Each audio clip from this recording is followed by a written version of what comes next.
And also, I feel like sometimes leaders feel like when I'm encouraging them, it's like, well, yeah, it's your job to encourage me. But when they hear it from the parent of the kid that they're meeting with, I think that takes it to the next level.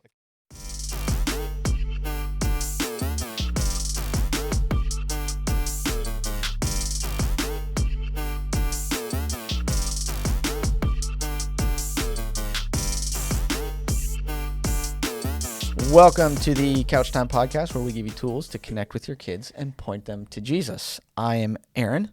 And I'm Ryan. And we are excited. Another happy Monday. We are, Yes. We're in the middle of, well, I can't say we're in the middle of the semester. We're not. We're in the middle of the start of the semester. We're at the start-ish of the semester. Yeah, so things are going good. We're excited about the school year. We, today, want to talk about what it looks like for you as parents to partner with us, or what it looks like for us to partner together as a student ministry.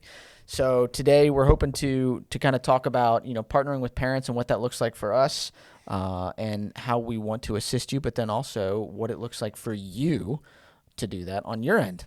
So yeah, that's what we're going to talk about today. Let's get into it. Ryan, partnering with parents. Why? So fact, that is a value we have as a student ministry. We want to partner with parents. Why is that a value? We believe parents are the primary spiritual influencers in the kid's life. We also believe we as a youth ministry have a place to impact the lives of students. We can give them biblical teaching that's age appropriate. We can connect them with other kids that are their age. And then we also, there's power in having a secondary voice. Oh, yes. And being able, like us as youth pastors and leaders, to be able to reiterate and say things that are also being said by you as parents. And so if a kid's just hearing, it's like kids' sin nature, they hear something from you, nah. Yeah. But if they hear it from the other peers or a leader, then there's a chance. So we think when we walk in tandem with parents, partner with them both to parents and the youth ministry, pointing kids to Jesus, it's a good formula. Nailed it. So, by and large. Yeah, and let's talk about that for a minute. So, reminiscing a little bit, I don't know if you can think of any stories, but I can remember the people who I thought were the coolest people in my life when I was in middle school and high school, the people who I looked up to. They affected the music I listened to. They influenced the type of style of clothes that I wanted to wear, so that some of them were upperclassmen, some of them were leaders that I had.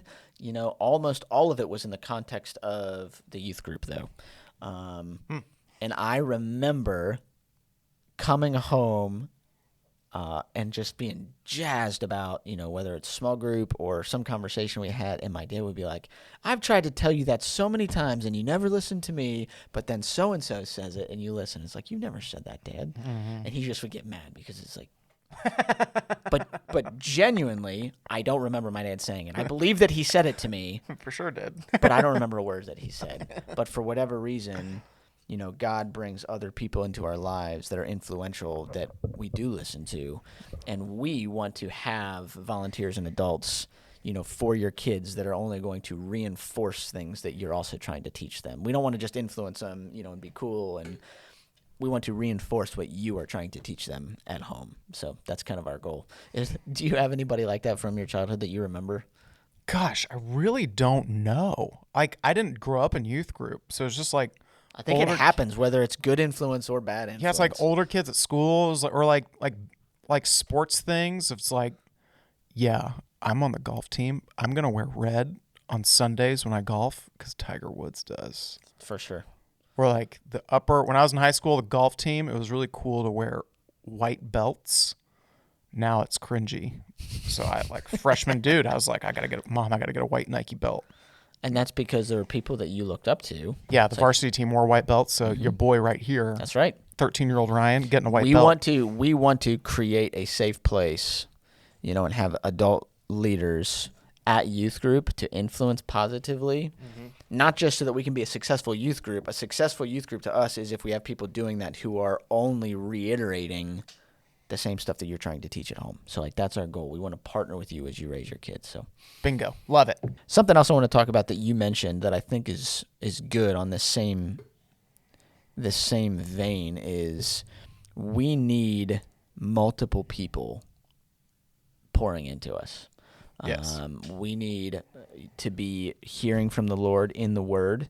We need to be hearing it from the pulpit, and then we need also to be talking about it with other believers. It's like your teens, it's really good for them to have a context where they're hearing it from you.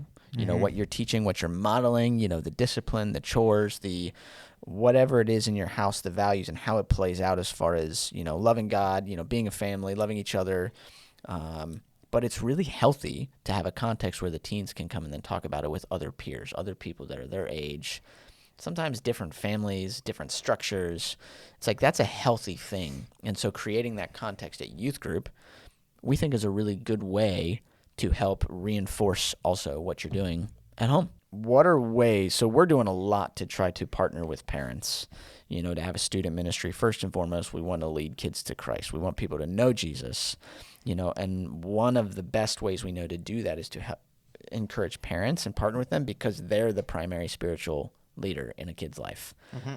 Statistically, biblically, like that is factual. Parents, you are the primary spiritual leader. But we also want to do that because there's some kids that don't have primary parents that are leading them. Yes. But we want to assist parents who are. What is your role to play in this, though? You have a role to play in this, and we would love to encourage you to take a few steps. Let's talk about them getting to know their leaders. Yes. So this is like the one takeaway from this podcast, one nugget for you. It's a huge one, though. Yeah. One encouragement for you all, something to think about is getting to know your student's leader. It's like we talked about last week on the podcast. Your student, if they're coming to Grace students, is in a small group, and they have at least one adult that is leading their small group. And the vision for that is that leader will be with your child for the long run. They're going to have a relationship. Yep. Yeah. And that leader is influencing your child spiritually. So every week, basically. So one way that you can help us, one way that we can help you is that if you just get to know your leader a little bit, that doesn't mean that you become best friends with your leader. That doesn't mean that you go, whatever. But just get to know them. We think that can be helpful. So we wanted to give you a couple reasons why to get to know your leader, and then a couple of ways you can get to know them. Perfect. So yeah, the why and how. So I'll rattle off like three. Go for it. I'll interrupt. Yeah. Okay. Go for it. Number one, these are just what I thought off the top of my head. There's probably many, many more. Reason number one. And parents can get creative. It's like, Totally. We're thinking about ways for you to get to know our leaders. It's like, but you guys creatively get to know your kids' leaders. So, yeah. Yeah. Here's three reasons to connect with your leader. Number one, your student's leader needs encouragement. And there's no better encouragement. It's one thing for me to encourage leaders, but it's kind of And also, I feel like sometimes leaders feel like when I'm encouraging them, it's like, well, yeah, it's your job to encourage me. But when they hear it from the parent of the kid that they're meeting with, I think that takes it to the next level. It can be really discouraging. I tell leaders it can be discouraging to be a student ministry volunteer. It's really hard. There are nights where it doesn't feel like much progress is being made, but to hear from a parent, you're making a difference. There's whole semesters that it feels like we're not making progress. Totally. And I cannot stress the power of words. Yes. And the little bit of encouragement could do a lot. Yep. Even as the youth pastor, when a parent encourages me, it's like wind in my sails. Yeah. I feel so much better. Leaders too. So They're showing up week after week. I tell leaders you can expect to work 3 to 4 hours a week to be a volunteer. And when there's radio silence, it's hard. But man, when they're hearing from you, the parent, it's really encouraging. That's a good analogy. It puts wind in their sails. Like, it's, we need encouragement. Yep. And parents, you have a huge opportunity to be the encouragers. We do that. I'm almost constantly trying to encourage my leaders, but your voice of encouragement, is multiplied by 50. Get to know your leader is that your student's leader needs a strategy. So no one knows your kid like you, and no one knows how your kid ticks like you.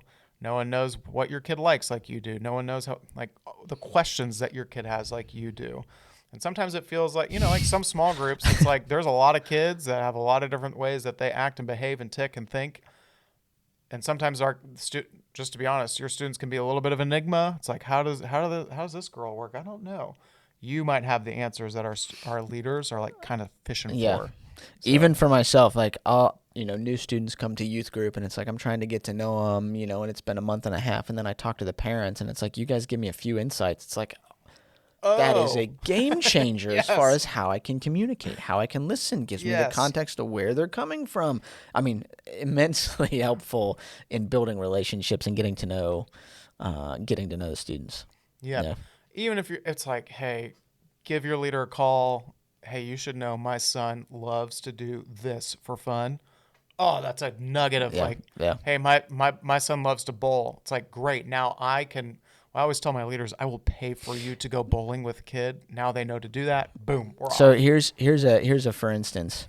There was a student that I had in middle school back at the Florence campus, and it was a new student, very quiet. And I talked to the parents on a Sunday morning. They came and found me. They were a new family, and it's like they mentioned a specific hobby to me that this student liked. Mm-hmm. And this student is quiet, doesn't talk at all. My goodness, when I brought up that hobby, and I didn't say, "Hey, your parents told me that you love this," I just brought it up. It's like, "Hey, what do you think about?" And they were like, blah, blah, blah, and they just started, and it was like we all of a sudden were best friends. Mm-hmm. I mean, it's just a little thing that can go a long way. Having that information that otherwise it would have taken us years to get that information out as far as what hobby they liked. Maybe not years, that's an exaggeration, but weeks, months, a semester. So, Love that. yeah. This is anecdotal, but I talked last week about how a student shared that there was a fourth member of the Trinity, and we had to correct that in small group. But I had this season of eighth grade boys where we talked a lot about the Trinity, but that started, and most of those conversations were good, but that started because a parent tipped me off that their boy was fascinated with the topic and could not wrap his mind around it. Yeah. Yeah. I was like, oh. He's like, you should talk about that in small group. And I was that like, changed the oh. course of your small group. And it's like, Yeah, so I asked that boy, I was like, Johnny, what do you think about the Trinity? And he just went off and was like, oh man, I don't understand. I don't get it. And the other boy's like, yeah, we don't understand. We don't get it either. And then we started talking about it. yeah. It's like 3 months of talking about the Trinity. It was Yeah. awesome. Yeah. So Parents, like they can give us ammo as far as Yes. to be able to, this is spiritual war. So talking about it in that, it's like you guys give us, and the volunteers especially, like it's our job, but for the volunteers who are volunteering, putting wind in their sails, but then also giving them ammo to, to Yep. fight, to communicate, to build relationships, to go off of. They're doing everything they can.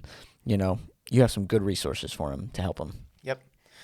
Last tip I thought of, maybe you have more, Aaron, I don't know, but This is great. do not underestimate the power of your prayers for our leaders. One of the requirements for joining our volunteer team, I ask my leaders to pray daily for your kids. Yep.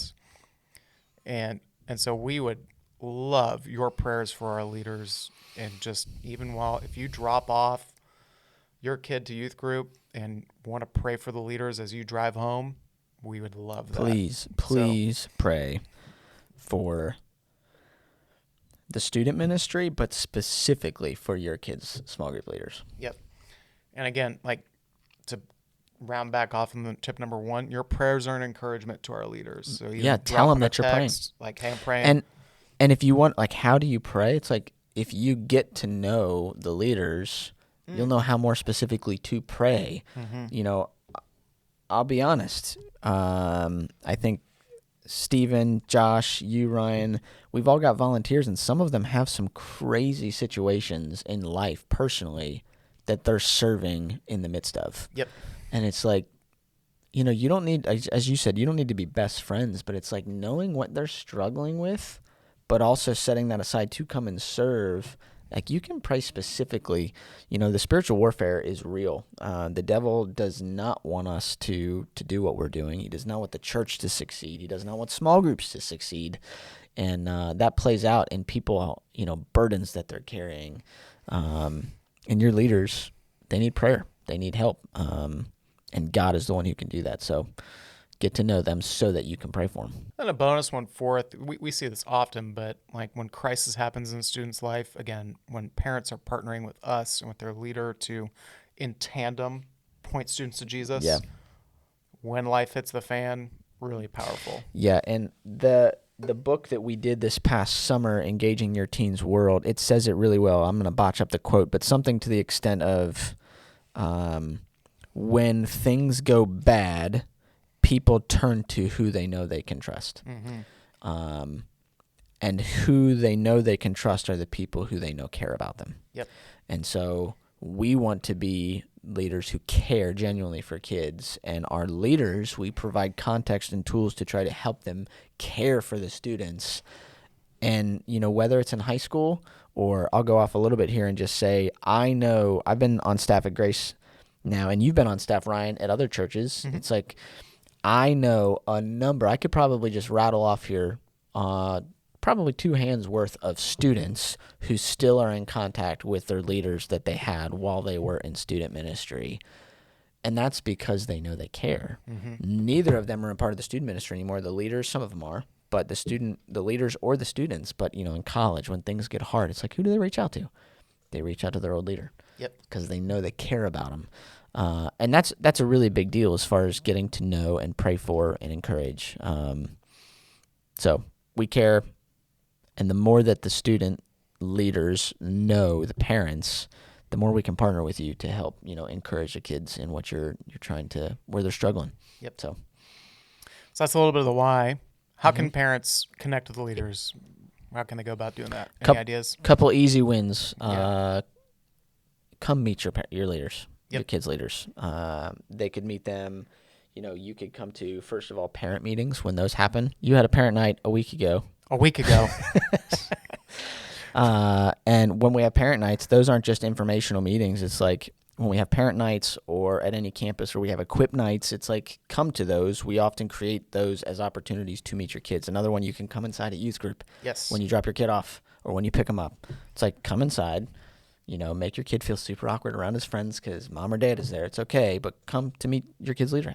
Ask them to point them out and go say hello.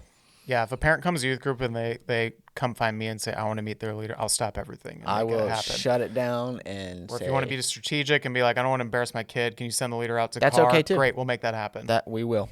We'll find a And way the to do parents would, and I'm sorry, the parents, you are the parents.